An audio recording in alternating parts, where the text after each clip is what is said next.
अस्सलामुअलैकुम स्टूडेंट्स, उम्मीद करता हूँ आप लोग खैरियत से होंगे। हाजिर हूँ एमएफ इंग्लिश सेंटर से। तो स्टूडेंट, आज जो है हमने अपने MCQs, question answers and numericals, ये चैप्टर नंबर 7 के ये तीनों चीज़ें हमने आज करनी है, जो कि आपको जो है वो एंड ऑफ यूनिट क्वेश्चंस में दिए हुए होते हैं। तो एमसीक्यूज इसके जो हैं वो काफ़ी कॉन्सेप्ट वाले हैं, समझने वाले हैं, तो मैं आपको समझा कर ये एमसीक्यूज करवाऊंगा। डायरेक्ट ये जो है वो हम नहीं समझ सकते बगैर इसे जो है वो इसकी कॉन्सेप्ट क्लियर करें।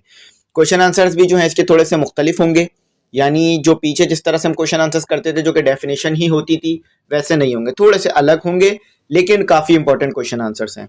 और न्यूमेरिकल्स भी जो है इसके वो थोड़े से डिफिकल्ट हैं, यानी उसमें एक छोटी छोटी ट्रिक है जिसके अगर आपने वो ट्रिक फॉलो नहीं की तो आंसर गलत आएगा।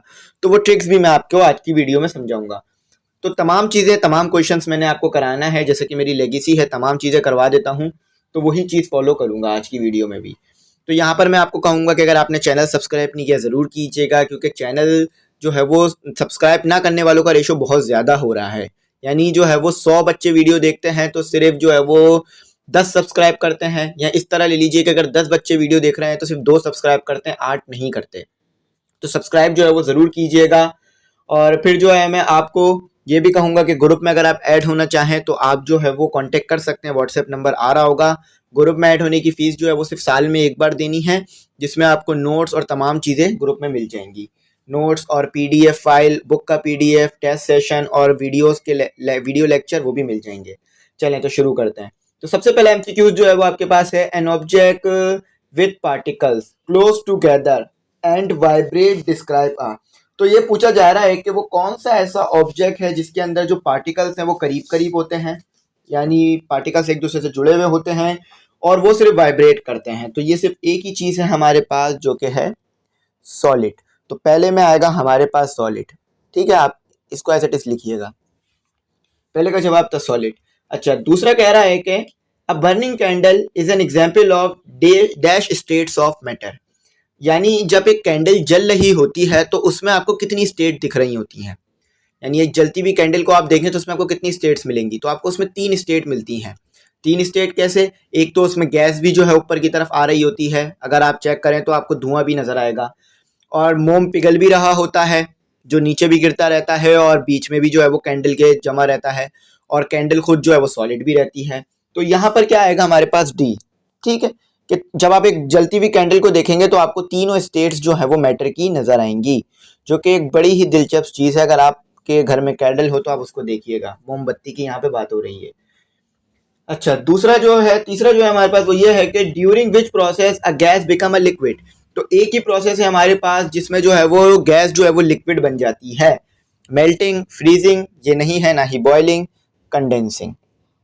ठीक है, कंडेंसिंग। जो ऑनलाइन टेस्ट होता है एमसीक्यूज का, तो उसमें भी मैं ऐसे ही एमसीक्यूज आपसे पूछ रहा होता हूँ। तो जिन बच्चों ने ये समझे होते हैं चैप्टर मेरे से, तो वो इजीली उन एमसीक्यूज के और सवालों के जवाब दे पाते हैं। अच्छा, चौथा है अ सॉलिड कैन, यानी सॉलिड के पास जो है वो क्या हो सकता है? हैव अ फिक्स शेप, यानी एक सॉलिड के पास फिक्स शेप हो सकता है, या बी इजीली कंप्रेस, या सॉलिड को कंप्रेस किया जा सकता है। तो आप अच्छी तरीके से बात जानते हैं, सॉलिड कंप्रेस नहीं होता, और ना ही जो है वो कंटेनर की शेप ले लेता है। यानी ऐसा नहीं है कि कोई ऐसा सॉलिड आपने डाला जो कि कंटेनर की शेप ले ले, बल्कि सॉलिड की तो शेप फिक्स होती है ना। अब मैं इस मार्कर को किसी कंटेनर में डाल दूं तो ये मार्कर उस कंटेनर की शेप तो नहीं लेगा, मार्कर ही रहेगा। तो इसका जो है वो ए सही है। ठीक है, हमारे पास जो सॉलिड होता है उसका जो है हमारे पास एक फिक्स शेप होता है। फिक्स यानी चेंज ना होने वाला। अब शेप आपको पता है, सूरत, ठीक है, किस तरह का वो दिखता है। अच्छा, 5 जो है वो हमारे पास वो देखते हैं। According to kinetic molecular theory the pressure exert by a gas is caused by the. अच्छा, आपको पता है काइनेटिक मॉलिक्यूलर थ्योरी में मैंने आपको ये बात पढ़ाई थी कि जब गैस आप किसी चीज़ में भरते हैं तो गैस के मॉलिक्यूल्स जो है वो वॉल पे, यानी किसी भी चीज़ की दीवार पर जिसमें आपने गैस भरी है, फोर्स लगाते हैं। वो क्यों लगाते हैं, वजह भी बता दी थी कि bombardment of the gas molecules on the wall of the container, के ये जो हमारे पास गैस मॉलिक्यूल्स होते हैं ये कंटेनर से आके बार बार टकराते हैं, तो जिसकी वजह से प्रेशर लगता है। तो आप पीछे के प्रीवियस लेक्चर देख लीजिएगा, 3 ही टॉपिक हैं इसके अंदर, जिसमें ये बातें मैंने डिटेल में एक्सप्लेन कर दी थी, और हर लेक्चर में एक्सप्लेन की थी। ऐसा नहीं है कि 1-2 लेक्चर में एक्सप्लेन कर दी थी, हर लेक्चर में मैंने इन्हें डिटेल में एक्सप्लेन कर दिया था। बॉम्बार्डमेंट ऑफ द गैस, ठीक है। बाकी आगे जो है वो लिख लीजिएगा, gas molecules on the wall of the, यहां से लिख देता हूं, ऑफ द कंटेनर। ठीक है, जगह जो है इसमें थोड़ी सी कम है तो इसलिए मैंने ये डॉट डॉट डाल दिए, आप पूरा लिख लीजिएगा, कंटेनर के साथ पूरा लिख लीजिएगा। ठीक है, तो इसको सही कर लेते हैं। तो ये हो गया हमारे पास कंटेनर। अच्छा, अब आगे मूव करते हैं 6 पर। 6 में कहते हैं if a gas is heated in a seal cylinder then increase. देखें, कहा जा रहा है कि एक गैस है जो कि सील है, यानी वॉल्यूम फिक्स कर दिया है। जब किसी चीज को आप सील करते हैं तो वॉल्यूम फिर बढ़ता ज्यादा नहीं होता। ठीक है, आप जितनी भी गैस डालेंगे उसी वॉल्यूम में जाएगी। तो अगर आप किसी गैस को हीट अप करें और वॉल्यूम फिक्स रखा हुआ है तो क्या चीज होगी आपके पास। ठीक है, तो क्या प्रोसेस होगा ये आपने जो है वो बताना है। प्रेशर इनसाइड द कंटेनर, यानी प्रेशर पैदा होगा। Average kinetic energy of the, यानी क्या चीज इंक्रीज होगी ये बताना है। तो आप अच्छी तरीके से जानते हैं कि ये तीनों ही चीजें होंगी। यानी अगर आपने जो है वो कंटेनर के अंदर गैस भरी हुई है और उसे हीट अप किया तो प्रेशर भी इंक्रीज हो जाएगा, वॉल पे ज्यादा प्रेशर लगेगा और मॉलिक्यूल्स जो है वो ज्यादा तेज मोशन भी करने लग जाएंगे और टेम्परेचर भी बढ़ जाएगा।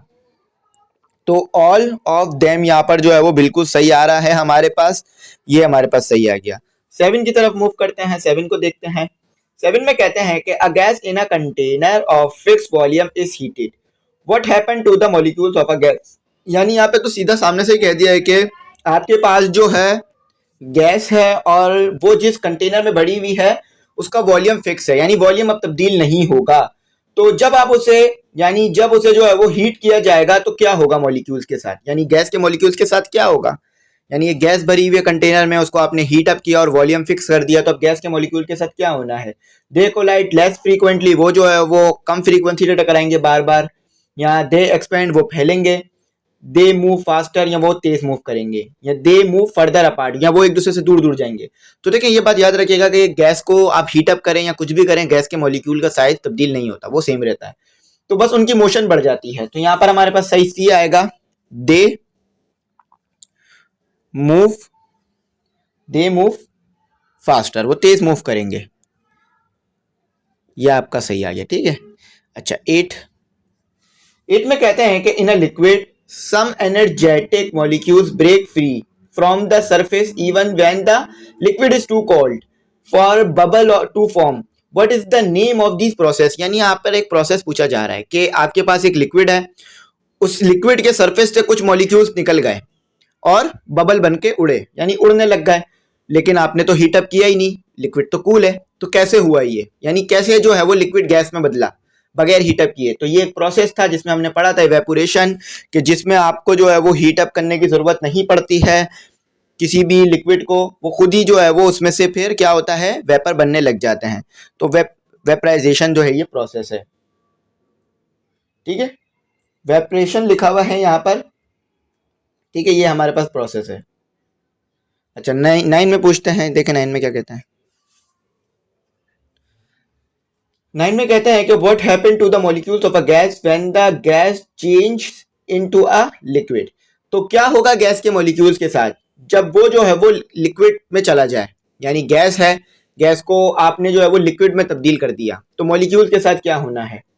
यानी मॉलिक्यूल जो है, अब गैस थी, पहले गैस फॉर्म में थी, गैस था हमारे पास, अब गैस को हमने लिक्विड बना दिया, तो मॉलिक्यूल्स के साथ क्या प्रोसेस होगा कि मॉलिक्यूल जो है वो ज्यादा तेज मोशन करने लग जाएंगे या एनर्जी गेन कर लेंगे या जो है कुछ और होगा, ये हमें इधर बताना है। तो देखें इसका पहला ही सही है, दे मूव क्लोजर, वो करीब करीब आ जाएंगे। यानी गैस में दूर दूर होते हैं मॉलिक्यूल्स, आप जानते हैं एक दूसरे से, लेकिन जब वो लिक्विड बन गए तो करीब करीब आ जाएंगे थोड़ा, और उनकी एनर्जी कम हो जाएगी क्योंकि गैस के मॉलिक्यूल्स के पास एनर्जी ज्यादा होती है एज कंपेयर टू लिक्विड के मॉलिक्यूल्स, यानी ठीक है। तो दे मूव क्लोजर, क्लोजर यानी करीब आ जाना। They move closer and loss energy, ENERGY energy. लेकिन फोर्स ऑफ अट्रैक्शन जो है वो मॉलिक्यूल्स के दरमियान बढ़ जाएगी। ठीक है, यहां पर जो है वो एनर्जी से मुराद translational, average translational kinetic energy है। 10th कहते हैं कि a substance has a melting point, एक सब्सटेंस है जिसका मेल्टिंग पॉइंट है -17 Celsius and a boiling point, और बॉइलिंग पॉइंट जो है वो 117 यानी 117 सेल्सियस है। In which state does the substance exist. तो सब्सटेंस जो है वो किस स्टेट में होगा, यानी ना वो बॉयल हो रहा है ना वो मेल्ट हो पा रहा है, ऐसे टेम्परेचर पर है, ना वो बॉयल हो पा रहा है ना वो मेल्ट हो रहा है। अगर आप उसे सब्सटेंस को मेल्ट करना चाहते हैं तो आपको टेम्परेचर देना पड़ेगा -17, ठीक है, अगर सब्सटेंस को मेल्ट करना चाहते हैं। और अगर उसे बॉयल करना चाहते हैं तो देना पड़ेगा आपको 170। लेकिन यहाँ पर तो टेम्परेचर -10 है, यानी मेल्ट तो होगा नहीं और बॉयल भी नहीं होगा क्योंकि 10 है, क्योंकि बॉयल करने के लिए तो आपको 170 देना था ना। तो सब्सटेंस किस फॉर्म में होगा? लिक्विड लिक्विड, यानी लिक्विड ही होगा, ठीक है। तो सी है इसका, ठीक है। लिक्विड एंड लिक्विड लिख देता हूं मैं, लिक्विड एंड लिक्विड। तो ये हमारे जो है वो एमसीक्यूज कंप्लीट हुए। यहाँ पर देखें, यहाँ पर अगर आपको कुछ कंफ्यूजन हो रही है तो मैं एक बार और रिपीट कर देता हूँ। देखें, अगर किसी चीज को आपने बॉयल करना है, जो भी सब्सटेंस यहाँ पर मुराद है, उसे अगर बॉयल मेल्ट करना है तो -17 सेल्सियस का टेम्परेचर देना पड़ेगा। लेकिन आपके पास जो टेम्परेचर है उस सब्सटेंस का -10 है, यानी वो मेल्ट तो हो रहा नहीं है, यानी वो लिक्विड फॉर्म में है। अच्छा, अब वही सब्सटेंस जो है वो अगर उसे बॉयल करना है, यानी वेपर बनाना है, पानी से गैस बनाना है, तो आपको क्या करना पड़ेगा?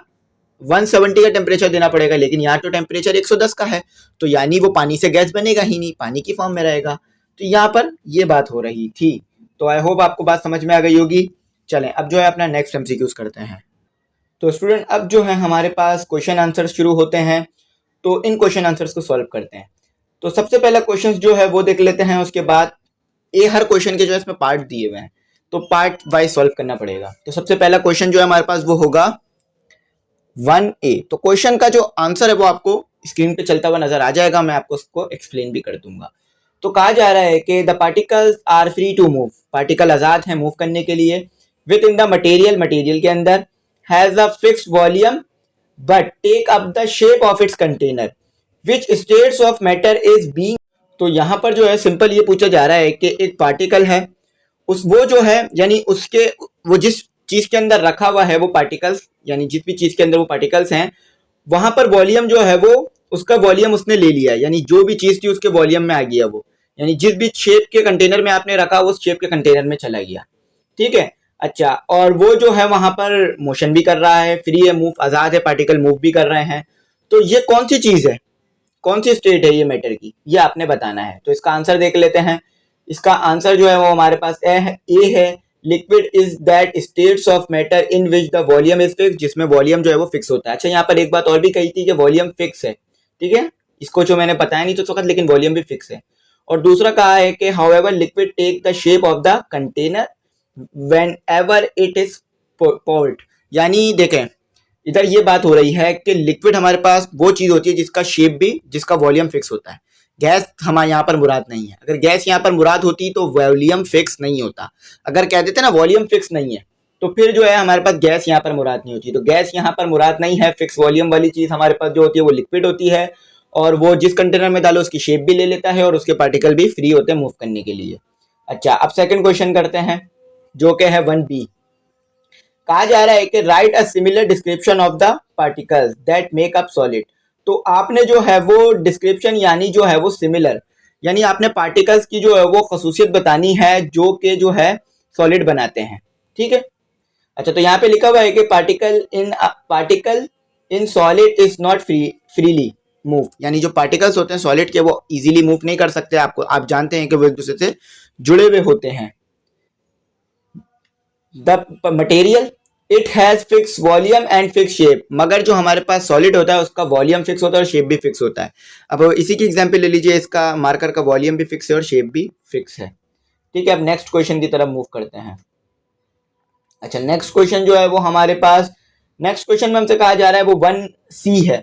Write down any two properties of solid. तो सॉलिड की दो खसूसियत बता दीजिए कि सॉलिड में ऐसी क्या खसूसियत होती है कि वो चीज उसको सॉलिड बनाती है, यानी ये दो खसूसियत उसे सॉलिड बनाती है। तो सॉलिड की सबसे पहली खसूसियत है कि इसका मेल्टिंग पॉइंट हाई होता है, यानी अगर इसे आपने सॉलिड को लिक्विड बनाना है तो टेम्परेचर ज्यादा देना पड़ेगा।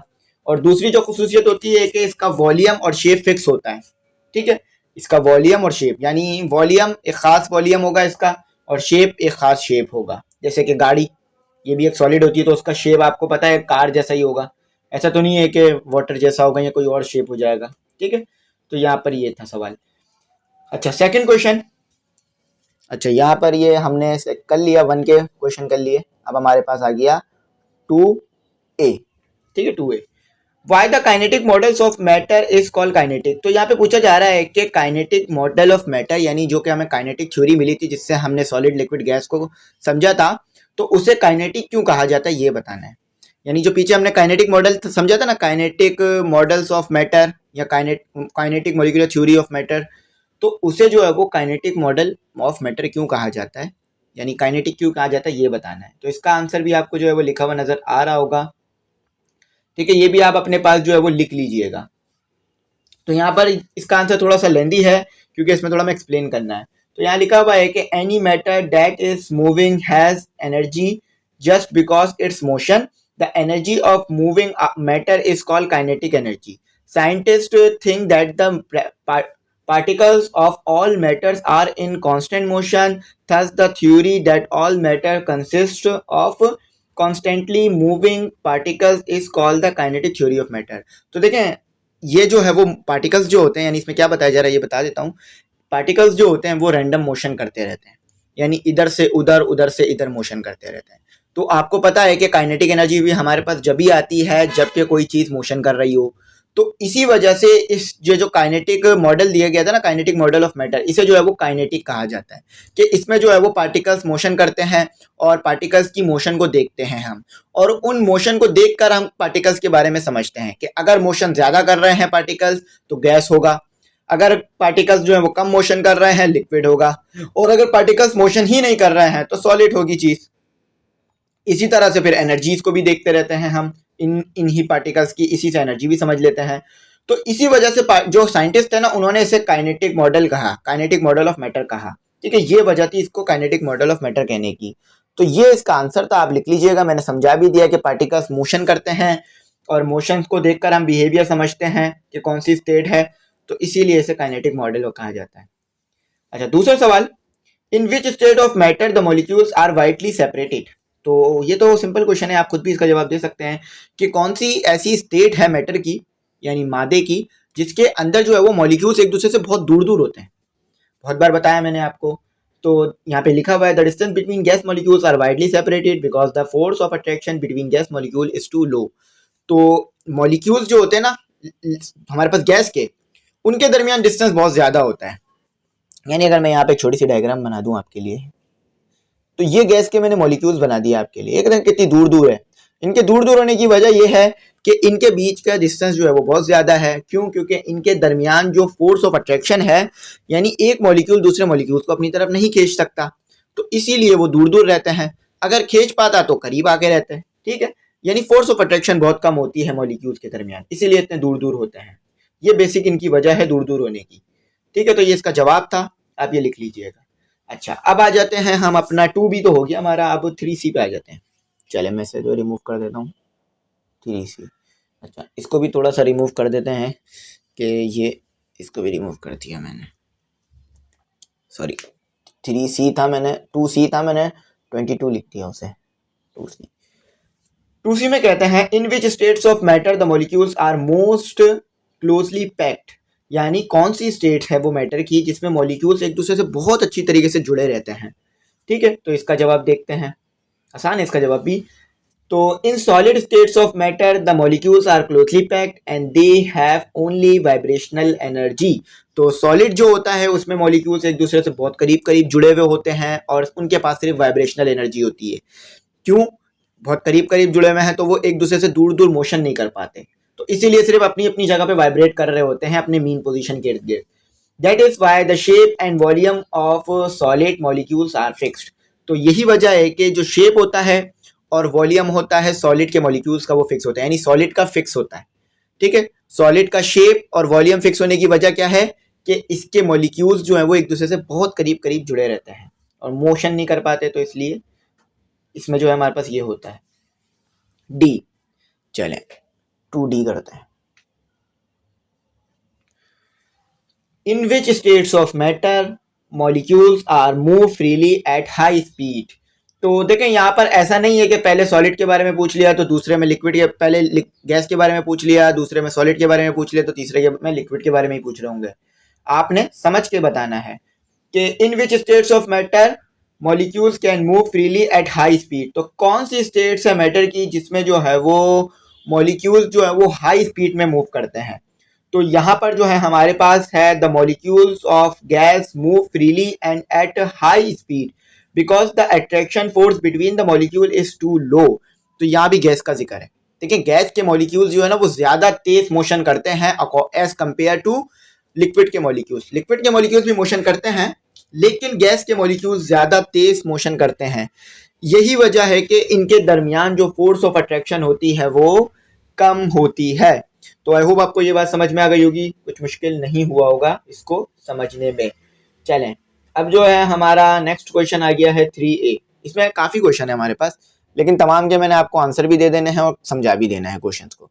देखिए यहाँ पर मैं डिटेल में ही समझा रहा हूँ एक तरह से, लेकिन फिर भी आप और मजीद डिटेल में जानना चाहते हैं यानी ए से लेकर जेड तक पढ़ना चाहते हैं ना, तो वो ऐसा तो नहीं है कि आप टेस्ट के अंदर पढ़ें या क्वेश्चन आंसर्स में समझ सकें।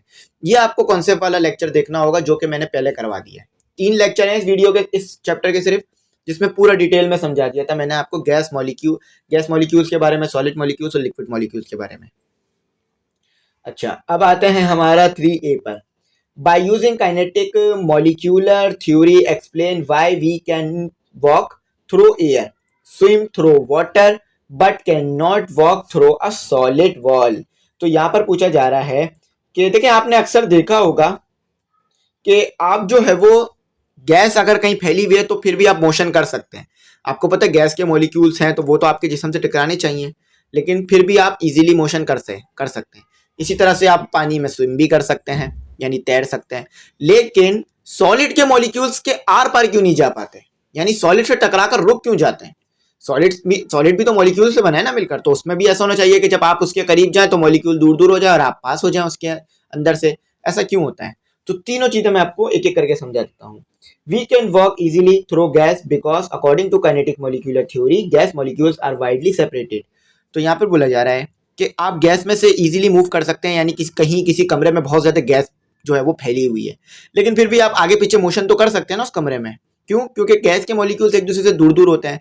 जब वो मॉलिक्यूल्स आपसे टकराते हैं तो वो दूर चले जाते हैं, ठीक है, और आप आसानी से मूव कर पाते हैं। अगर गैस के मॉलिक्यूल्स मोशन ना करें या अपनी जगह पे फिक्स रहें, तो जब आप मोशन करेंगे ना इन गैस के मॉलिक्यूल्स के दरमियान, तो आपके ऊपर ये लगेंगे, आके आपको टकराएंगे और आप नहीं मूव कर पाएंगे अगर गैस के मॉलिक्यूल्स फिक्स रहें। लेकिन गैस के मॉलिक्यूल जो है वो क्या होता है कि मोशन करते रहते हैं।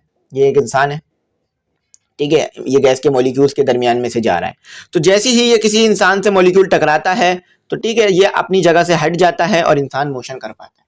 अगर अपनी जगह पे फिक्स रहे तो इंसान गैस के मॉलिक्यूल्स के दरमियान से भी मोशन नहीं कर पाएगा, ठीक है। और इसी तरह की चीज लिक्विड के साथ भी होती है। लिखा हुआ है कि on the other hand we can swim easily through liquid because liquid molecules are also separate and they can move according to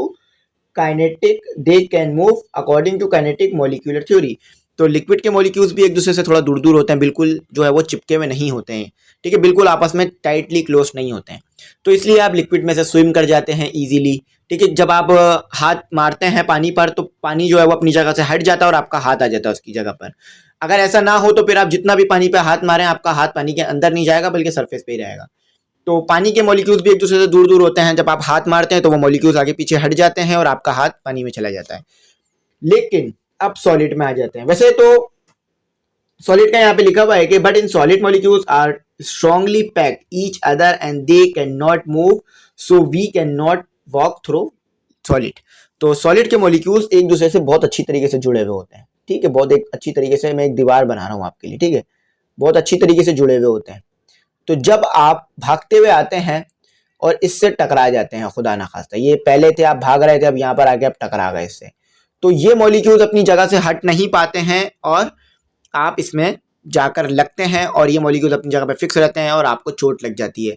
क्योंकि जब आप इस मॉलिक्यूल्स से जाके टकराते हैं तो इस मॉलिक्यूल्स पे फोर्स लगा देते हैं और फिर ये मॉलिक्यूल्स आपको रिएक्शन फोर्स लगा देते हैं according to third law of Newton का जो थर्ड लॉ होता है हमारे पास, उसके मुताबिक कि आप जब किसी चीज पे फोर्स लगाते हैं तो वो भी आप पे फोर्स लगा देती है। तो इसी तरह से आप जाके दीवार से टकराते हैं तो दीवार आप पे फोर्स लगाती है और आपको चोट लग जाती है, ठीक है। अगर आपको दीवार फोर्स ना लगाए ना आपके ऊपर, यानी सिर्फ आप जो है वो चले जाएं, तो इससे क्या होगा कि आप जो है वो आसानी से मूव कर सकेंगे अगर दीवार फोर्स ना लगाए आपके ऊपर। तो आई होप ये सवाल समझ में आ गया होगा। थोड़ा सा ये ट्रिकी सवाल था। आप अक्सर अपनी ज़िंदगी में जो है इस चीज़ को एक्सपीरियंस करते हैं और कभी कभार शायद दिमाग में ये सवाल भी आया होगा कि जब हम पानी में से स्विम कर सकते हैं, गैस में से मोशन कर सकते हैं यानी गुजर सकते हैं, तो सॉलिड के आर पार क्यों नहीं जा सकते। तो अब आपको वजह पता चल गई है कि मॉलिक्यूल्स ये अलाउ नहीं करते आपको, क्योंकि वो बहुत जो है वो एक दूसरे से टाइटली पैक्ट होते हैं, उनके दरमियान जगह ही नहीं होती कि वो आगे पीछे मूव कर सकें, तो इसलिए आप नहीं मोशन कर पाते। अच्छा, तो ये हो गया हमारा, इसको मैं रिमूव कर देता हूँ। ठीक है, ये हमने कर लिया है, तो इसको मैं रिमूव कर देता हूँ। ये मैंने इसको रिमूव कर दिया। अब आ जाते हैं 3B करते हैं। चलें 3B। तो 3B कहते हैं कि in which states of matter do the molecules have minimum kinetic energy. तो कौन सी ऐसी स्टेट है मैटर की जिसमें मॉलिक्यूल्स के पास कम से कम काइनेटिक एनर्जी होती है। देखिए, अगर आपको इसका जवाब चाहिए तो आपको थोड़ा सा सोचना पड़ेगा कि मैंने बताया क्या था, कि जब कोई चीज मोशन करेगी और सबसे तेज मोशन करेगी तो उसके पास ज्यादा काइनेटिक एनर्जी होगी, और हल्का मोशन करेगी तो कम काइनेटिक एनर्जी होगी। लेकिन अगर कोई चीज मोशन ही नहीं करेगी तो उसके पास काइनेटिक एनर्जी होगी ही नहीं। तो कौन सी ऐसी चीज है, एक ही चीज है जिसके मॉलिक्यूल मूव नहीं करते हैं, सॉलिड। तो सॉलिड के मॉलिक्यूल्स मूव नहीं करते तो उनके पास जो काइनेटिक एनर्जी होती है वो जीरो होती है, नेग्लिजिबल मानी जाती है। आंसर है the molecules of solid can not move easily. Solid के मॉलिक्यूल आसानी से मूव नहीं कर सकते हैं। अगर मूव कराना चाहते हैं तो आपको पता है हीट अप करना पड़ेगा, यानी हीट देना पड़ेगा। According to kinetic molecular theory, because they can not have sufficient kinetic energy and their kinetic energy is minimum as compare to liquid and gas. तो इनकी काइनेटिक एनर्जी जो है वो मिनिमम होती है। तो देखिए, मिनिमम से मुराद ये नहीं है कि 2 है 3 है, मिनिमम से मुराद 0 होता है। ठीक है, 0 होना। तो ये जो है वो मोशन ही नहीं कर पाते हैं। लिक्विड सॉलिड के मॉलिक्यूल्स बहुत तेजी में टाइटली पैक्ड होते हैं। अब फॉर एग्जाम्पल ये है कि आप अपने क्लास स्टूडेंट के साथ एक चेन बनाते हैं हाथों की, यानी हाथों से जंजीर बनाई जाती है ना, लेकिन आपके स्टूडेंट आपको तेजी से पकड़ के रखते हैं। यानी आपको, आपके जो दोनों हाथों को है, एक स्टूडेंट ने और दूसरे स्टूडेंट ने तेजी से पकड़ के रखा हुआ है, तो आप मोशन कैसे करेंगे, मोशन ही नहीं कर पाएंगे। तो जब मोशन नहीं कर पाएंगे तो काइनेटिक एनर्जी भी नहीं आएगी आपके अंदर। तो यही वजह है कि एक मॉलिक्यूल ने दूसरे मॉलिक्यूल को बहुत तेज से पकड़ा हुआ होता है टाइटली, तो जब मोशन ही नहीं होती तो सॉलिड के पास जो है वो काइनेटिक एनर्जी ही नहीं रहती। अच्छा, तो ये हमारा एक और क्वेश्चन हुआ। अच्छा, अब है सी।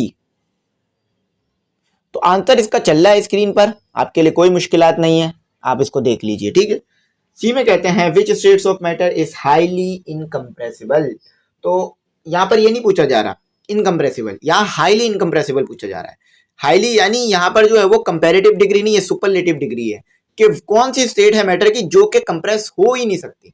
वैसे तो वाटर भी नहीं हो सकता, लेकिन वाटर से ऊपर कौन सी ऐसी स्टेट है जिसमें चांस ही नहीं है होने का कंप्रेस।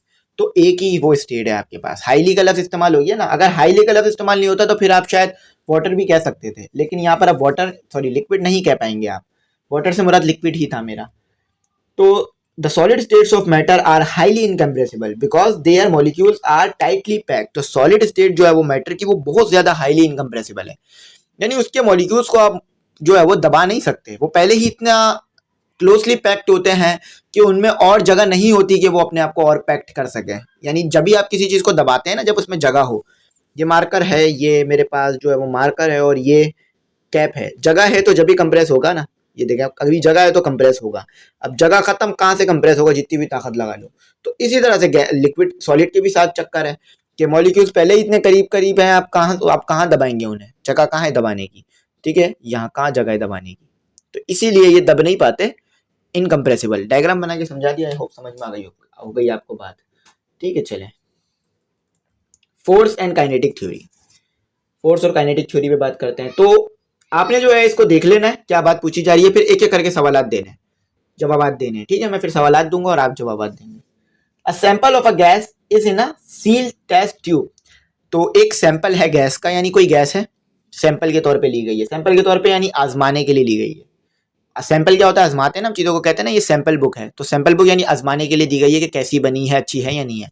तो आजमाइश के लिए दी जाने वाली चीज सैंपल कहते हैं उसे। A sample of a gas is in a seal test tube. अच्छा, सील है टेस्ट ट्यूब, यानी उसका वॉल्यूम फिक्स हो गया है, ना ही आप वॉल्यूम कम कर सकते हैं ना बढ़ा सकते हैं, क्योंकि सील हो गई ना कोई चीज।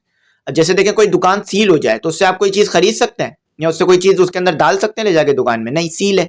इसी तरह से अगर कोई कंटेनर सील है तो ना उसमें वॉल्यूम बढ़ा सकते हैं ना कम कर सकते हैं। तो वो एक टेस्ट ट्यूब है, यानी एक तजुर्बे के लिए ट्यूब ली गई है। ट्यूब से मुराद यहाँ पर कोई भी ग्लास ट्यूब ले लीजिए। इस कूल्ड, उसे कूल्ड किया गया। कूल्ड कैसे कर सकते हैं, फ्रीज में रखकर और टेम्परेचर कम कर कर। Describe what happen to. अब ये डिस्क्राइब करना है कि उस जो है वो ट्यूब के साथ अंदर जो गैस उसके साथ क्या होगा। ठीक है, मुख्तलिफ प्रोसेस होंगे। तो एक एक करके सवाल हैं, फिर एक एक करके जवाब हैं, छोटे छोटे सवाल छोटे छोटे जवाब।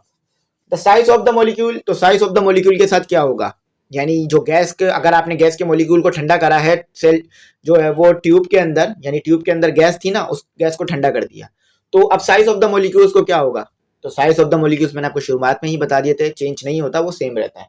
तो size of the molecule will not change, तो ये चेंज नहीं होगा। ठीक है, विल नॉट बी चेंज। अच्छा, विल नॉट चेंज। अच्छा, यहाँ आगे पूछते हैं कि 4B, the speed at which molecule move, तो किस स्पीड पर जो है वो मॉलिक्यूल मूव करेंगे। तो आपने तो मैंने आपको बताया था कि जब आप मॉलिक्यूल्स को जो है वो कूल्ड करते हैं तो वो मॉलिक्यूल्स क्या होते हैं, गैस के मॉलिक्यूल्स जो है वो लिक्विड बन जाते हैं, यानी लिक्विड बना लेते हैं, लिक्विड स्टेट में चले जाते हैं, यानी कंडेंसेशन के प्रोसेस में हो जाते हैं। तो क्या होता है हमारे पास, तो मॉलिक्यूल्स की जो मोशन होता है या स्पीड होती है वो कम हो जाती है, मॉलिक्यूल फिर हल्के मूव करने लगते हैं, तो the speeds of molecule will decrease, कम हो जाती है। ठीक है।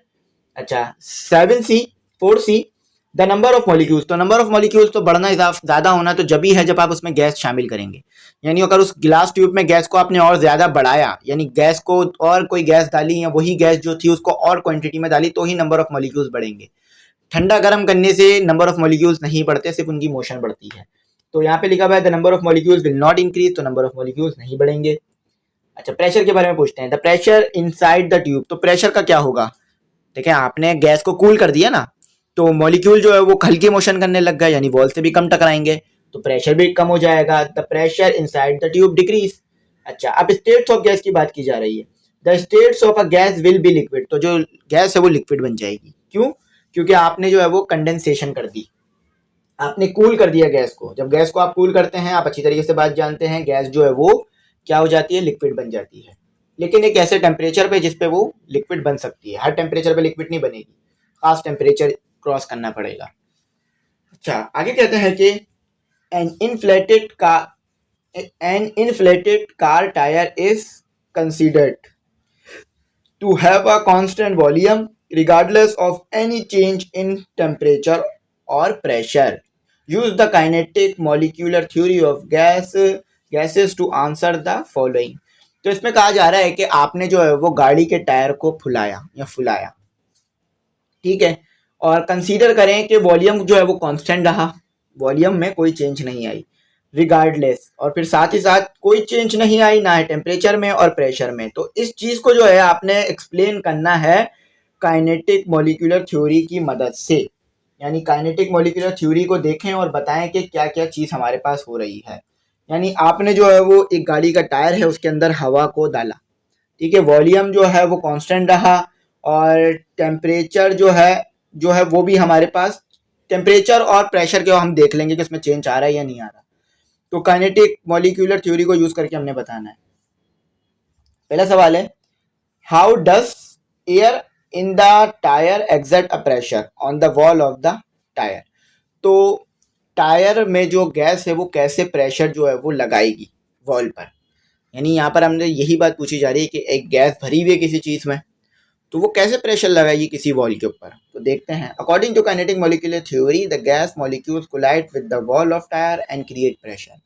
तो अगर गाड़ी के टायर में प्रेशर पैदा हो रहा है तो वो क्यों हो रहा है, कि काइनेटिक मॉलिक्यूलर थ्योरी हमें ये कहती है कि जो गैस के मॉलिक्यूल्स हैं वो वॉल के साथ टकराएंगे, टायर की, यानी टायर की दीवार के साथ टकराएंगे और प्रेशर को पैदा करेंगे। ठीक है, उसके बाद जो है हमारे पास अपना क्वेश्चन नंबर 5B है, उसको देख लेते हैं। तो हमारे पास जो है हमारा जो है वो क्वेश्चन नंबर 4 हो गया, फिर हमने जो है वो क्वेश्चन नंबर बदला ही नहीं, तो यहाँ पर जो है हमारा जो जवाब है वो 5B होगा। ठीक है, 5B का जवाब देते हैं। तो यहाँ पे पूछा जा रहा है कि why is the pressure the same at all points on the inside wall of the tyre. तो यहाँ पे पूछा जा रहा है कि प्रेशर जो है वो टायर पर सेम क्यों रहेगा। आपने देखा है कि जब भी आप टायर में हवा भरते हैं तो ऐसा होता है कि इक्वली हवा हर जगह भरती है, यानी ऐसा नहीं होता कि एक हिस्सा अभी चपटा हुआ है और ऊपर वाला हिस्सा फूल गया है, बल्कि पूरा टायर में एक ही साथ हवा भरती है और पूरा टायर एक एक साथ ही बड़ा होता जाता है। तो ऐसा क्यों हो रहा होता है, ऐसा कौन सी चीज है जो ऐसा करवाती है टायर को, तो वो जो है उस चीज को आपने जो है वो बताना है और उस चीज को डिफाइन करना है यहाँ पर। तो इसमें लिखा हुआ है कि gas spread quickly in the given space, that is why they exert same pressure on the every point of wall of tyre. तो गैस जो है वो हमारे पास क्या होती है कि चारों तरफ फैलती है, जब हम उसे भरते हैं तो वो चारों तरफ हर जगह पर फैलती है, तो इसी वजह से जो है वो टायर पर सेम प्रेशर रहता है हर जगह पर। ऐसा नहीं होता कि एक जगह पे प्रेशर ज्यादा है और दूसरी जगह पे कम है, लेकिन गैस की वजह से जो है वो तमाम जगह पर सेम प्रेशर आ रहा होता है। तो ये जो था हमारा सवाल था। अब जो है वो इसी का अगला क्वेश्चन है हमारे पास 5C। ठीक है, 5C करते हैं, उसके बाद जो है वो क्वेश्चन नंबर 6 करेंगे। 5C, तो 5C में कहते हैं कि more air is pumped into the tire while the temperature is keep constant until there are twice as many molecules as before. Explain why you would expect the pressure to be double. तो कह रहे हैं कि अब एक tyre है, उसके अंदर जो है वो हमने क्या किया, टेम्परेचर को कांस्टेंट रखा।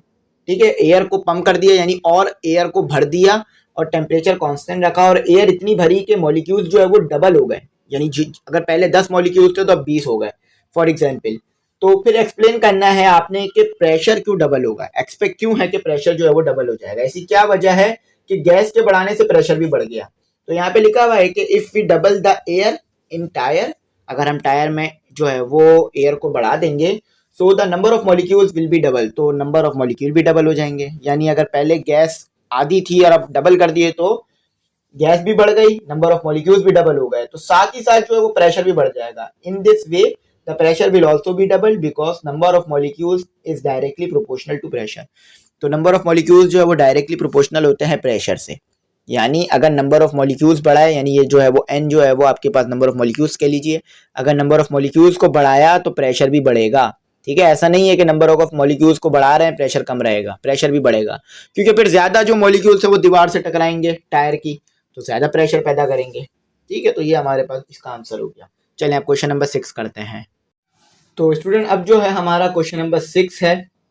क्वेश्चन नंबर 6 में देखते हैं हमने क्या बताना है। कहा जा रहा है कि डिस्क्राइब द फॉलोइंग, तो नीचे जो चीजें दी हुई हैं उन्हें डिस्क्राइब करना है। तो सबसे पहले 6A करते हैं। 6A का जवाब देखते हैं क्या है हमारे पास। What happened to the motion of the molecules of a gas when it's cooled down? तो क्या होगा जब आप जो है वो गैस के मॉलिक्यूल्स, यानी गैस के मॉलिक्यूल किस तरह से मोशन करेंगे जब आप गैस को जो है वो ठंडा कर देंगे। अभी हमने ये कंडेंसेशन में जो है ये पढ़ा था। ठीक है, यही चीज हमने पढ़ी थी।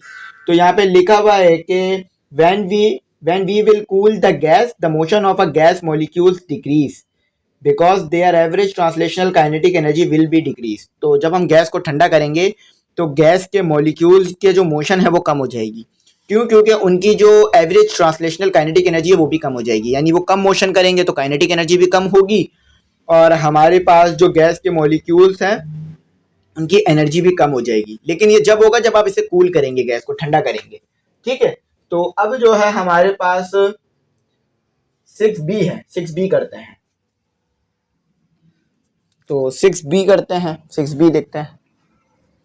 6B में कहा जाता है कि What happened to the motion of a liquid when it's cooled down? तो क्या होगा जब आप जो है वो लिक्विड के मॉलिक्यूल्स को कूल करेंगे, यानी फ्रीजिंग का प्रोसेस करेंगे। तो ये आपने जो इसमें बताना है, यानी हमने लिक्विड के मॉलिक्यूल्स को कूल कर दिया है, तो अब जो है वो यानी लिक्विड को कूल कर दिया है, तो अब लिक्विड के मॉलिक्यूल्स किस तरह मोशन करेंगे।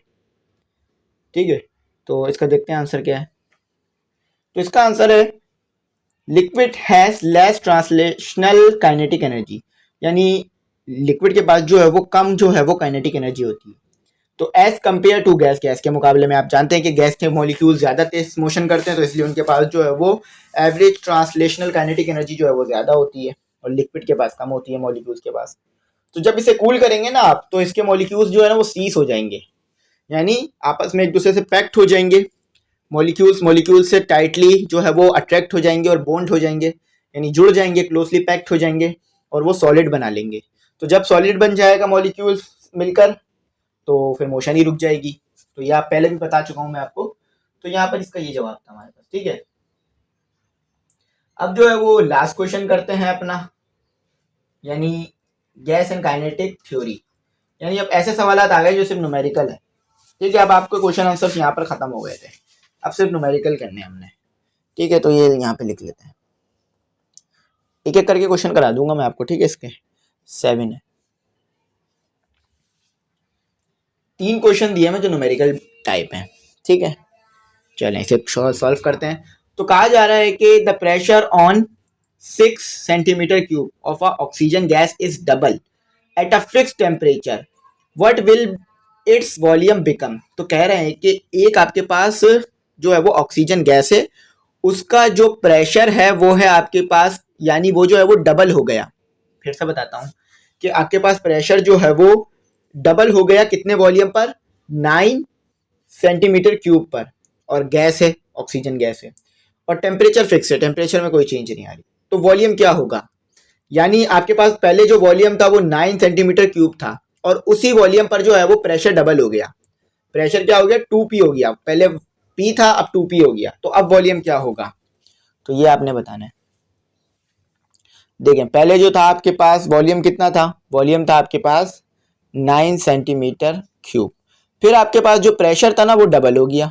ठीक है, इस वॉल्यूम पर। तो अब जो है आपने ये फाइंड करना है, ये गिवन डेटा हो गया हमारा। ठीक है, इसे लिख लीजिएगा, गिवन डेटा।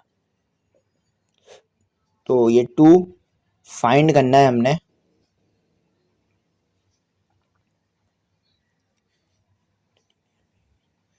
तो इसमें हमें 2 फाइंड करना है कि हमारे पास v कितना आएगा जब हमारे पास प्रेशर 2p हो गया। पहले तो हमारे पास प्रेशर सिर्फ p था, तो वॉल्यूम ये था, अब प्रेशर 2p हो गया है। तो चलें इसका सोल्यूशन करते हैं। तो हमारे पास वॉल्यूम का फॉर्मूला क्या है, हमारे पास वॉल्यूम का फॉर्मूला है r जो है वो कांस्टेंट है, और p इनवर्स रिलेशन है ना, तो यहाँ पर स्लैश लगा देते हैं क्योंकि ये जो है हमारे पास चेंज होगा।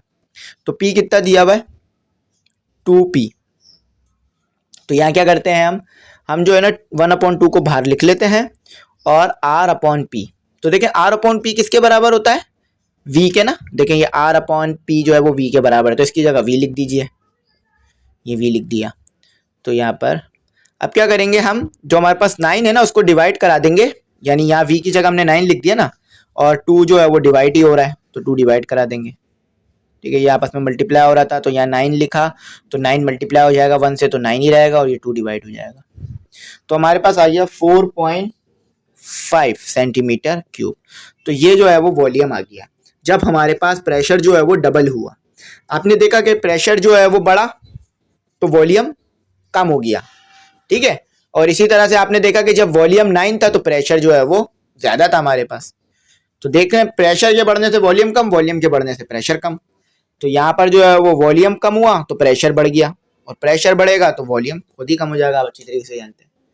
ठीक है, तो यहाँ तो हमारे पास ये आ गया इसका जवाब। अब जो है वो अपना क्वेश्चन नंबर 8 करते हैं, वो थोड़ा सा ट्रिक वाला है। तो क्वेश्चन नंबर 8 में आपसे क्या कहा जा रहा है, इसमें गिवन डेटा लिख लेते हैं।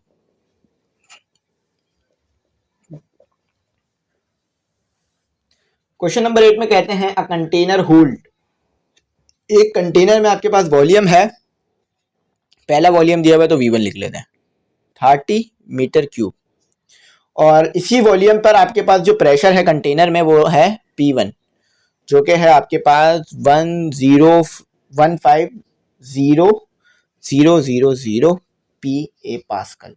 अच्छा, if the volume change to, अब वॉल्यूम में जो चेंज आया, अच्छा ये चेंज बोल रहे हैं, फाइनल वॉल्यूम होता है V2, लेकिन जो चेंज होता है ना वॉल्यूम का वो डेल्टा V होता है। तो यहाँ पर ये हो गया 10 मीटर क्यूब। अच्छा, तो फिर आगे कहते हैं by decreasing load on the piston. तो आपने जब पिस्टन को जो है वो डिक्रीज किया, यानी आपने जो है वो पिस्टन पे से प्रेशर को, पिस्टन पे जो है वो लोड को कम किया, तो क्या हुआ, वॉल्यूम बढ़ गया। अच्छा, लेकिन यहाँ तो वॉल्यूम कम आ रहा है, इनिशियल वॉल्यूम ज्यादा था, फाइनल कम क्यों आ रहा है। देखें, ये मैंने पहले ही बता दिया, ये फाइनल वॉल्यूम नहीं है, ये चेंज है वॉल्यूम में, यानी फाइनल में से माइनस किया गया है इनिशियल को, तो जो बचा है वो चेंज होता है। तो ये फाइनल वॉल्यूम नहीं है, ये आप फॉर्मूले में नहीं डाल सकते, इसमें से आपको पहले V2 निकालना पड़ेगा। क्यों, क्योंकि इनिशियल वॉल्यूम अगर ज्यादा है और आपने वॉल्यूम और बढ़ा दिया है, मतलब पिस्टन पे से जो लोड कम करेंगे तो वॉल्यूम और बढ़ेगा ना प्रेशर की वजह से, लेकिन यहाँ तो वॉल्यूम कम आ रहा है। तो ऐसा क्या हुआ है कि वॉल्यूम यहाँ कम लिखा हुआ है, क्योंकि ये चेंज है इसलिए कम लिखा हुआ है। ठीक है, यानी ये डिफरेंस है दो चीज़ों के दरमियान का, इनिशियल और फाइनल का। तो आपने V2 निकालना पड़ेगा पहले। तो फिर यहाँ कहते हैं कि what will be the pressure of the gas, तो प्रेशर क्या होगा गैस का, ये आपने फाइंड करना है। V2 P2 आपको पता करके बताना है, ठीक है। चलें, यहाँ पे मैं V2 भी लिख देता हूँ, ये भी आपको पता नहीं है, पता करना है क्योंकि ये चेंज दिया हुआ है वॉल्यूम में। अच्छा, सोल्यूशन, तो फॉर्मूला तो वही रहेगा, P1 V1 equal to P2 V2, जो कि मैंने आपको पहले लिखवाया था।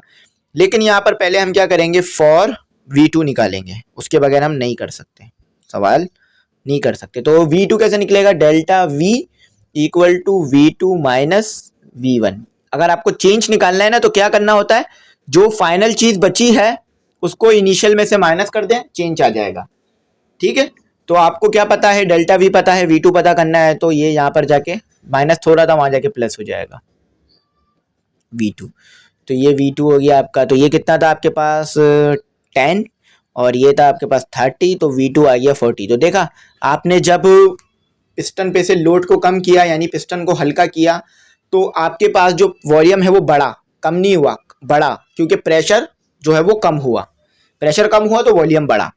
अब देखिए प्रेशर कम आएगा इस वाले प्रेशर से, क्योंकि जब आपने वॉल्यूम कम कर दिया था, वॉल्यूम बढ़ा दिया था, कम नहीं किया था, बढ़ाया था। चले, अब जो है हम फॉर P2 पता करते हैं, तो यही वाला फॉर्मूला लिख लेते हैं, P1 V1 equal to P2 V2। ये V2 यहाँ मल्टीप्लाई और नीचे आके डिवाइड हो जाएगा, P2 equal to P1 V1 और ये नीचे डिवाइड हो गया तो V2 हो गया। अच्छा, ये P2 है, V1 है आपके पास 150000 और V1 है आपके पास 30 और डिवाइडेड बाय 40। देखें V2 40 आया ना, मीटर क्यूब, यूनिट लिख दीजिएगा। तो मैंने जब इन दोनों को मल्टीप्लाई कराया, यानी 15,000 को, जब मैंने 1,50,000 को मल्टीप्लाई कराया 30 से, तो मेरे पास जो जवाब आया वो आया 4500,000 आया, 1 2 3 4 5 डिवाइडेड बाय 40। अब 40 से डिवाइड करा दिया तो मेरे पास जो आंसर आया वो आया 112,500 और पास्कल, PA पास्कल। तो ये आंसर है आपका। चले, आंसर दिख रहा नहीं होगा आपको, ठीक है, ये आपके पास आंसर है PA पास्कल, ठीक है। तो ये इसका जो है वो सोल्यूशन था, ये मैंने एज इट इज आपको लिखवा दिया। आखिरी क्वेश्चन करते हैं जो कि क्वेश्चन नंबर 9 है, उसके बाद अपनी वीडियो को खत्म करते हैं।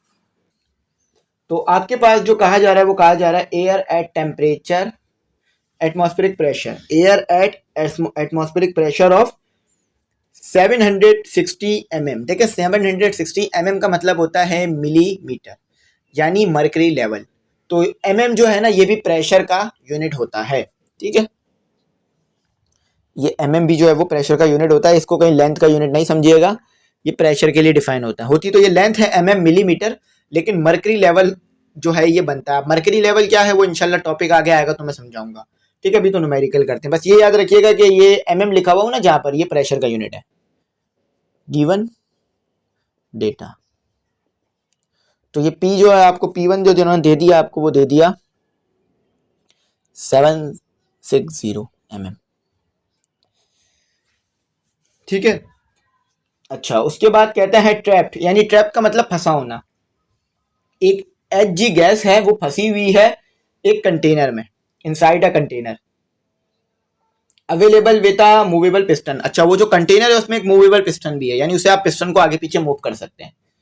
When the piston is pulled, जब पिस्टन को दबाया जाता है, पुल्ड आउट मतलब सॉरी खींचा जाता है, पुल आउट खींचा जाता है, तो slowly, so the volume is increase, तो वॉल्यूम बढ़ जाता है। यानी जब पहले पिस्टन को खींचना शुरू नहीं किया था तो आपके पास जो वॉल्यूम था वो था 100, ठीक है, 100 DM3।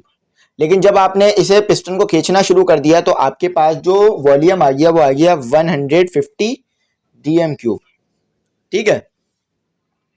तो यहाँ पूछा जा रहा है कि यानी टेम्परेचर यहाँ पर जो है वो वॉल्यूम बढ़ गया, पहले 100 था, फिर जब आपने पिस्टन को ऊपर किया तो वॉल्यूम 100 से 150 हो गया, यानी 50% का इजाफा हो गया। तो अब पूछा जा रहा है कि टेम्परेचर रिमेनिंग कांस्टेंट, तो टेम्परेचर में कोई तब्दीली नहीं आई। आप जो है वो प्रेशर फाइंड करके बता दें V2 P2, सही है, सोल्यूशन यही लगेगा। अच्छा, यहाँ पर तो आपको डायरेक्ट V1 और V2 दे दिया है, तो आपको वो चेंज वाला फॉर्मूला लगाना नहीं पड़ेगा। तो हम यहाँ लिख देते हैं P1 V1 equal to P2 V2।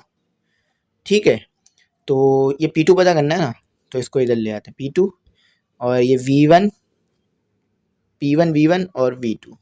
देखिए यहाँ पर बस मैंने इसे अरेंज करके लिख दिया है। चले मैं इसे डायरेक्ट नहीं करता हूँ, आपका शायद कंफ्यूज ना हो रहे हो कि मैं ये कर क्या रहा हूँ। ठीक है, इसको मैं अरेंज करके आपको किस तरह लिखते हैं बताता हूँ। देखें ये P1 है ना, ये V1 है, और इसके नीचे आ गया V2, और ये हो गया P2। ठीक है, इस तरह से हो गया। अब P2 को पहले लिख लेते हैं और P1 V1 और V2 को बाद में लिख लेते हैं। बस ये किया था मैंने। ठीक है, अब जो वैल्यूज दी में वो पुट करते हैं। तो 760 मल्टीप्लाई बाय 100 डिवाइडेड बाय 150।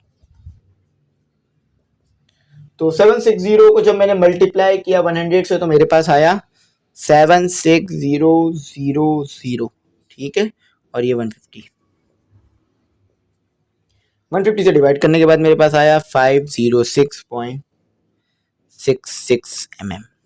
अच्छा, तो आप देख रहे हैं कि जब आपने प्रेशर कम किया, तो जब आपने जो है वो पिस्टन से प्रेशर कम किया और वॉल्यूम बढ़ा, तो देखें वॉल्यूम जब 100 से 150 गया तो यानी प्रेशर भी कम आना चाहिए था 760 से, तो देखें कम आया है 506 आया। तो इसका मतलब हमने सही किया है। अगर आपको थोड़ा भी इसमें शक हो तो इससे भी आप चेक कर सकते हैं कि अगर वॉल्यूम बढ़ा है तो प्रेशर कम आना चाहिए था, तो देखें प्रेशर भी कम ही आया। तो यहाँ पर जो है ये हमारे तमाम सवालात हो गए। उम्मीद करता हूँ आपको बात समझ में आ गई होगी। कुछ ऐसा नहीं होगा जो समझ में नहीं आया होगा, लेकिन अगर फिर भी कुछ समझ ना आया हो तो पूछ लीजिएगा। अब यहाँ पर जो है वो नोट्स के ऊपर डिस्कशन कर लेता हूँ, दूसरी चीज़ आपको बता देता हूँ। देखिए नोट्स जो है वो बन गए हैं।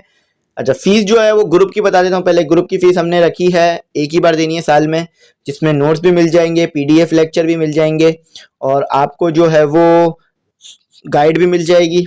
ठीक है, और 5 year guest paper, model paper, और जो लेक्चर होते हैं वो भी मिलेंगे। ठीक है, और जो टेस्ट सेशन है उसका भी लिंक ग्रुप में मिल जाएगा। और ये फीस जो है वो साल में एक बार पे करनी है। और अगर आप नोट्स चाहिए तो फिजिक्स के बन गए हैं, इसकी हमने 100 रुपीज़ फीस रखी है। इस्लामियत के भी बन गए, इसकी भी 100 रुपीज़ है। और उर्दू के भी बन गए हैं, इसकी भी 100 रुपीज़ फीस रखी है हमने। ठीक है, और इंग्लिश के बन गए। ये तमाम नोट्स जो हैं वो मुकम्मल हैं, तमाम सब्जेक्ट के हैं, यानी तमाम चैप्टरों के हैं, और तमाम चीज़ें इसमें सॉल्व हैं, एक्सरसाइज तमाम चीज़ें। तो ऐसा नहीं होगा कि कोई नोट्स 4 चैप्टर के हैं या कोई 5 के हैं, बल्कि तमाम नोट्स तमाम ही चैप्टरों के हैं, उस पर तमाम चैप्टर सॉल्व कर दिए गए हैं। तो आई होप आपको बात समझ में आ गई होगी। अब चैप्टर नंबर 8 शुरू करेंगे कल से इंशाल्लाह। जल्दी से जल्दी फिजिक्स कंप्लीट करा के मैथ कंप्लीट करा दूंगा। पहले एक सब्जेक्ट करा देता हूँ, उसके बाद फिर दूसरा सब्जेक्ट करा दूंगा। इंग्लिश के तमाम लेक्चर आपको ग्रुप में भी मिल जाएंगे, फिजिक्स के भी ग्रुप में मिल जाएंगे, और इस्लामियत और मैथ के भी मिल जाएंगे। इस्लामियत के नहीं, मैथ के मिल जाएंगे। ठीक है, और यहाँ पर मैं आपको बता दूँ कि इंग्लिश हमारी कंप्लीट हो चुकी है। ठीक है, प्लेलिस्ट विजिट करें चैनल की, तमाम इंग्लिश के सब आपको जो है वो चैप्टर्स मिल जाएंगे, और इंग्लिश आप देख सकते हैं और सीख सकते हैं उसमें से जाकर। यहाँ पर आपको मैं बता दूं कि अगर आपको नोट्स चाहिए हो या ग्रुप में ऐड होना हो तो व्हाट्सएप नंबर आ रहा है, उस पर कॉन्टेक्ट कीजिएगा। ठीक है, तो यहाँ पर स्टूडेंट मैं आपसे एक और बात कहूँगा कि चैनल को जो है वो ज़रूर सब्सक्राइब कीजिएगा, बेल आइकन ज़रूर प्रेस कीजिएगा, क्योंकि अगर जो है वो 10 बच्चे वीडियो देखते हैं, जैसा कि मैंने आपको पहले भी बताया, तो सिर्फ 2 सब्सक्राइब करते हैं। ठीक है, 2 सब्सक्राइब करते हैं, बाकी 8 जो है वो अनसब छोड़ देते हैं। तो सब्सक्राइब जो है वो ज़रूर करा करें। ठीक है, ताकि जो है वो मोटिवेशन मिले, चैनल भी ग्रो करे, और हम इसी तरह से आगे भी आपके लिए वीडियोस लाते रहें matric first year second year में। क्योंकि आप 9 में अगर हमसे पढ़ रहे हैं तो फिर मैट्रिक में भी पढ़ेंगे, फर्स्ट ईयर और सेकंड ईयर में भी पढ़ेंगे। तो इंशाल्लाह चारों सेशन में जो है मैं आपके साथ रहूँगा और आपको पढ़ाता रहूँगा। ठीक है, तो उम्मीद करता हूँ बात समझ में आ गई होगी। अगर कुछ नहीं समझ में आया हो तो पूछ लीजिएगा, इंशाल्लाह बता दूंगा। Thanks for watching. अल्लाह हाफिज़, दुआओं में याद रखिएगा।